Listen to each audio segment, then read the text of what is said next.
Of course, it's for those reasons, Craig and Vanessa, the governor and the mayor shutting down city and state beaches, especially those that are facing the ocean, once again to swimmers. For the second day in a row, you can see the red flags flying that say no swimming at the beach here. Still, of course, there are some avid beachgoers that just refuse to listen and they get into the water. However, these chilly temperatures and the rain helping officials keep people out of the water because the beach is really not tempting in these windy conditions. People don't even want to go near this beach. Take a look at Coney Island. All the attractions near Coney Island, including Luna Park.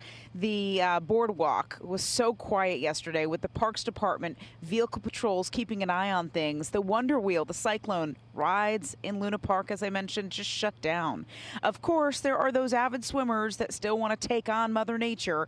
Check out Rockaway Beach. The parks enforcement working to get one guy out of the water, and then, of course, a handful of the usual surfers that hit the waves trying to catch a wave despite the warnings, but conditions were even tough for them. Listen.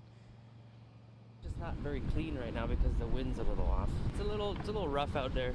No swimming because this can cause rough riptides and high waves, and we want you to be safe even if you are an experienced swimmer.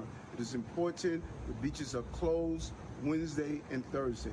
As I stated, this storm is appeared to be remaining out at sea, not inland, but there will be some impact. Our coastal areas, we may have flooding.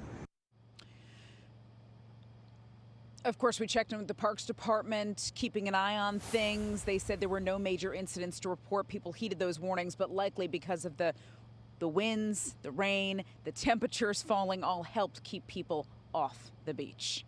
We're live in Manhattan Beach. I'm Kalorama, Pix 11 News.